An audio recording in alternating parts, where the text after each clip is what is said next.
Turkey की military और industrial capacity है और बैटलफील्ड उनका एक्सपीरियंस है उसको शामिल किया जाएगा। पाकिस्तान की न्यूक्लियर डेटरेंट और मिसाइल कैपेबिलिटीज और सऊदी अरेबिया क्योंकि एक वेल्दी नेशन है, पैसे वाला राष्ट्र है, इसलिए उसकी फाइनेंशियल क्लाउड, ये तीनों चीज जब मिलेंगी तो एक कितना खतरनाक सिक्योरिटी आर्किटेक्चर बन सकता है। पाकिस्तान, सऊदी अरेबिया और तुर्की की जो मिलिट्री अलायंस है, जो आपने जिसका जिक्र किया है नेटो की तरफ से, अब इसको इस संदर्भ में देखिए, आप पूरी तरह से घिर चुके हो। समस्या ये है कि तुर्की के साथ खराब है, आपके साथ पाकिस्तान के साथ खराब है, चीन के साथ खराब है। अब आप पाकिस्तान से बात कर नहीं रहे हो कि इशू सुलझा दिया जाए, और ऊपर से आपने तुर्की के साथ संबंध खराब किए हैं, चीन के साथ। अगर पाकिस्तान और भारत के बीच में जंग शुरू होती है कभी भी जाके, और जिस तरह से इन लोगों का रवैया चल रहा है कभी भी हो सकता है, तो मुझे नहीं लगता है कि ऐसे सिचुएशन में इतनी बड़ी जो अलायंस बन चुकी है हमारे खिलाफ, इस सिचुएशन को नहीं संभाल पाएगी।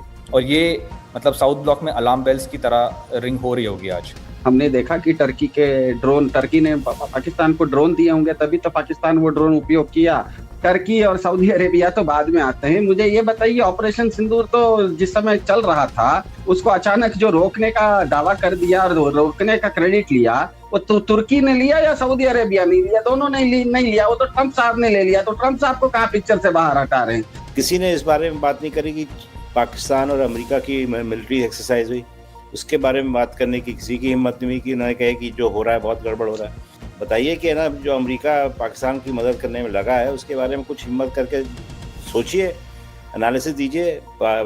जो एमईए का जो स्पोक्स पर्सन है, बड़ी बड़ी अंग्रेजी में बात करता है, उसको बोलना चाहिए इसके बारे में। आज एक और इंटरनेशनल ग्रुपिंग की बात करते हैं और वो भारत के लिए किस तरीके से एक बड़ी चिंता का विषय बन गया है, आज उसी के बारे में बात करेंगे।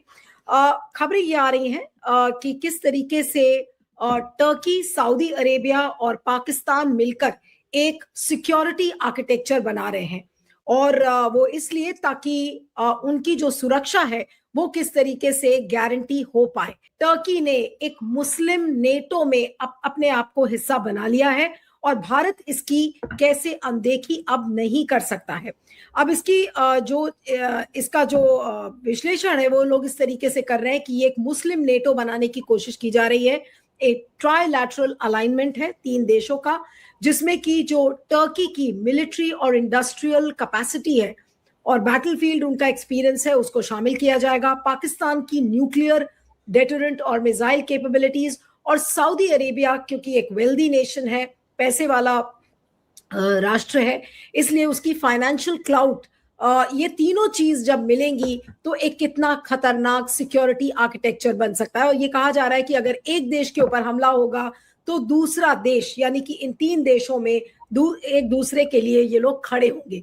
अब ऐसे में भारत अपने आप को कहां पाता है? आज ये 3 मुस्लिम देशों का जो ट्राइलैटरल आर्किटेक्चर, एक सिक्योरिटी आर्किटेक्चर खड़ा हो रहा है, उसमें भारत के लिए कितनी बड़ी चिंता का ये सबब हो सकता है। और भारत इस पर अभी कुछ बोल नहीं रहा है। 2-3 दिन हो गए इस खबर को किए, लेकिन इस पर कोई रिएक्शन नहीं आया है। हमारा जो मूल्य फॉरेन विदेश नीति का उद्देश्य ये रहा है कि पाकिस्तान और चीन को इकट्ठा ना करें हम लोग, और उन्होंने कहा है कि मोदी सरकार के कार्यकाल में इन दोनों को हमने एक जो नॉर्दर्न फ्रंटियर है वो एक यूनिफाइड फ्रंट बना दिया है हमने। तो आपको इस संदर्भ में देखना चाहिए कि अब हमारे पास पाकिस्तान और चीन का एक यूनिफाइड फ्रंट है, जो आपको ये भी कहा, मतलब कई सैनिक जो वरिष्ठ अधिकारी है सेना के, जनरल राहुल सिंह और वगैरह, उन्होंने ये साफ तौर पर कहा है कि चीन ने operational intelligence, real time operational intelligence दी थी पाकिस्तान को। फिर उन्होंने ये भी कहा है कि जितना लगभग 80% का जो इक्विपमेंट यूज किया था चीन ने, पाकिस्तान ने ऑपरेशन सिंदूर में, वो चीन से आया था। तो ये 2-3 बड़ी खबरें हैं जो क्लियरली ये दर्शाती है कि पाकिस्तान और चीन का एक यूनिफाइड फ्रंट है। दूसरी ओर भाजपा ने लगातार 10 साल से बांग्लादेश के साथ कोई संबंध नहीं बनाए रखे, तो बांग्लादेश के साथ भी संबंध खराब हो गए हैं। अब आप समझिए कि आप हमारी जो जियोपॉलिटिकल मैप है, नॉर्दर्न फ्रंटियर यूनाइट हो गया है, बांग्लादेश की तरफ से हमारे संबंध खराब है, उनके साथ तनाव हो गया है, जिसमें ज्यादातर भाजपा का ही उसमें वो है, रोल है। फिर आप म्यांमार तक आते हो। म्यांमार में आपको पता है कि जो फिनिक्स विलेजेस है चीन और आईएसआई उसमें इन्वॉल्व है। वो उधर से हमारे अल्फा जो सेसेशनिस्ट मूवमेंट्स है उसको प्रोत्साहन देते हैं कि उधर की जो अनरेस्ट है वो जारी रहे, म्यांमार से बॉर्डर से आ रहा है। तो ये हमारा पूरा भू राजनीतिक समीकरण है। अब आप इस कॉन्टेक्स्ट में पाकिस्तान, सऊदी अरेबिया और तुर्की की जो मिलिट्री अलायंस है, जो आपने जिसका जिक्र किया है नेटो की तरफ से, अब इसको इस संदर्भ में देखिए। आप पूरी तरह से घिर चुके हो और ये आप पिछले 10 साल में ही हुआ है, 2015 के बाद ही ये सब हुआ है। तो अब आप मोदी सरकार के पास ऐसे कोई चारा नहीं है। लगातार वो कहते हैं नेहरू जी की गलती है, प्रधानमंत्री नेहरू की गलती है, डॉक्टर मनमोहन सिंह की गलती है। अब तो ये इन्होंने नहीं किया था। अब ऐसे क्या हो गया है कि सारे नेबरहुड में हम लोग आइसोलेट हो गए, एलिनेट हो गए हैं और पाकिस्तान, तुर्की और ईरान का एक अलायंस बन चुका है। और खुद आप इनके साथ भी संबंध खराब कर रहे हो, ईरान के साथ। कल और परसों आपकी उसमें भी चर्चा हो रही थी कि ईरान के साथ, ईरान एक गेटवे था हमारे लिए अफगानिस्तान में, सेंट्रल एशिया में जाने के लिए। रेयर अर्थ मिनरल्स छोड़ दीजिए, क्रिटिकल मिनरल्स वो सब छोड़ दीजिए, लेकिन उस जो नॉर्दर्न फ्रंटियर है अफगानिस्तान का, पाकिस्तान का, उसके ऊपर हमारे पास वो था, एक फुटहोल्ड था। अब ये पूरी तरह से हमने सैक्रिफाइस कर दिया है सिंपली बिकॉज मोदी सरकार के पास कोई फॉरेन पॉलिसी विजन नहीं है। लगातार उनकी जो परफॉर्मेटिव फॉरेन पॉलिसी विदेश नीति रही है कि जाओ लोगों को झप्पी दो, उनके साथ झूलों के ऊपर खेलो वगैरह वगैरह, इसका कोई स्ट्रेटेजिक आउटकम रहा नहीं है। समस्या यह है कि तुर्की के साथ खराब है आपके साथ, पाकिस्तान के साथ खराब है, चीन के साथ खराब है। तो कटुनीति के हिसाब से, भू राजनीतिक हिसाब से आई थिंक हम लोग बड़े ही प्रिकेरियस सिचुएशन पे है। और इसको ठीक करने के लिए मुझे नहीं लगता है प्रधानमंत्री मोदी, डॉक्टर जयशंकर के पास कोई बड़ी सोल्यूशन है। पाकिस्तान के साथ पाकिस्तान का एक हमेशा रवैया ये रहा है कि वो भारत के साथ कंसेशंस एक्सट्रैक्ट करे, टेररिज्म को यूज करके, सैन्य रूप से हम पे दबाव डाल के। तो ये पाकिस्तान की रणनीति रही है।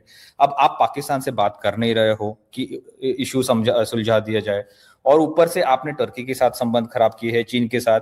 तो ये नहीं है कि ये देश मिलके, मुझे लग रहा है कि प्रेशर डालेंगे या कुछ ऐसे आक्रामक स्टैंड लेंगे भारत के खिलाफ। लेकिन अगर पाकिस्तान और भारत के बीच में जंग शुरू होती है कभी भी जाके, और जिस तरह से इन लोगों का रवैया चल रहा है कभी भी हो सकता है, तो मुझे नहीं लगता है कि ऐसे सिचुएशन में इतनी बड़ी जो अलायंस बन चुकी है हमारे खिलाफ, इसको, और कई लोग आपके भक्त जो है, अंधभक्त, मोदी जी की जो अंधभक्त है, ये कहेंगे कि नहीं एक अकेला सब पे भारी, मोदी जी सबको लाल आंख दिखाएंगे।